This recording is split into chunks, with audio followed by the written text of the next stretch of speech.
Hello, good morning to you. Welcome to Business. 90% of Ghanaian farmers are getting poorer by the day due to lack of alternative means of wealth creation. This is the outcome of a research finding by the Partnership for Economic Policies, PEP. According to the report, only 17% of Ghanaian farmers are engaged in non-farm work. PEP is therefore calling for a review into Ghana's agric policies like the Planting for Food and Jobs in order to give farmers alternative jobs aside traditional farming. Charles Aite has details in this report. According to the report, over 90% of rural households depend heavily on agriculture. However, the long dry season, especially in northern Ghana, means that farmers lay idle for about 7 months each year. This is where non-farm employment for farmers come to play.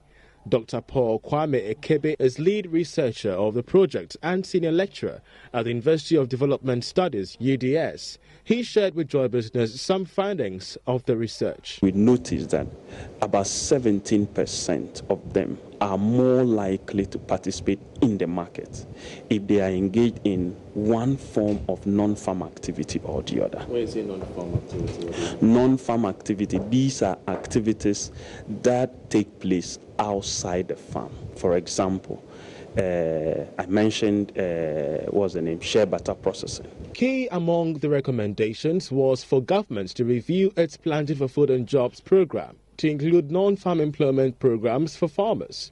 The report explains this could spike up the commercialization of farm produce across the country. We are saying that given that government policy is to increase the pace of agricultural development so that it will have this ripple effect on the economy.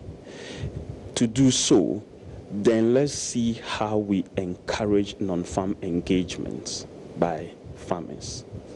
Because our results are indicating that if they engage in off-farm, there's a high probability that they will sell.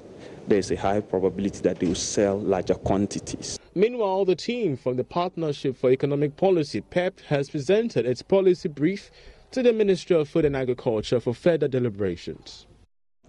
Country Director of GIZ, Alan Walsh, has described the first Upper West Agribusiness Conference and Fair as a great success. Speaking in an exclusive interview with Joy Business, Alan Walsh noted the discussions at the conference were frank, and he is of the view that it will boost agribusiness in the region and enhance productivity, income and jobs along the value chain.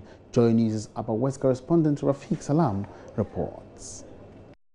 Country Director of GIZ, Alan Walsh, first spoke of the reason why the first Upper West Agribusiness Conference and Fair was held under the Market-Oriented Agriculture Program, MOAP, being implemented by GIZ in collaboration with the Upper West Regional Coordinating Council.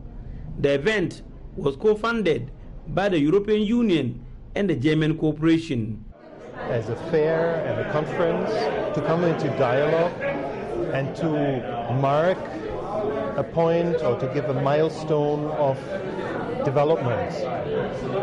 Fairs, conferences always draw the attention on specific issues, on movements, on development. And this is what we wanted to initiate with this first agribusiness fair and conference here in WA. Alan Walsh was happy with the way things panned out at the conference and fair, describing it as a big success. I'm very happy. I think it was a big success to organize with big efforts this conference, and the participation showed a very big response,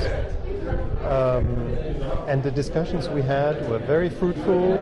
He noted that the close cooperation between Ghana and Germany has grown tremendously, adding that it could be termed as friendship. Well, there is a positive future of development, and we are a partner of this. We want to achieve development.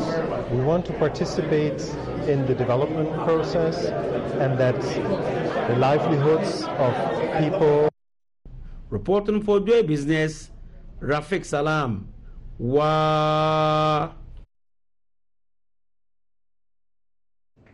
In other news, society's failure to explore and utilize ingenuity of special children was highlighted at an event to mark World Social Work Day in Kumasi. Sociologist Dr. John Bullard Fokuo believes the failure is partly to blame for Ghana's slow pace of realizing her full economic potential. He spoke at the Community Special Vocational School at Deduakon, where the ceremony took place. What we do here is that we do beeswax here, we do candles production, we do doormat making, we do tie-and-dye batik making. These are issues that prepare students for lifelong learning. School head Stanley Mweni enumerates the commercially viable products churned out by inmates. The Deduakon Community Special School is one of the only 2 second cycle facilities for graduates for all schools for persons with special needs in Kumasi. It was established as a private institution in 2002 and absorbed by government in 2005. Students are required to undergo 3 years of skills training in tailoring and dressmaking, leatherwork, as well as bead making, among others. Sociologist Dr. John Bullard Fokuo says the country stands to lose if such potentials continue to be neglected. If we are able to establish a good relationship with them, then we can harness the limitless potential that they have. Because if you look at the artifacts that they develop on a yearly basis, they do slippers, they do beads, etc., etc. That's all we have for you on Business on News Desk. My name is Emmanuel Abwaji. Have a good morning.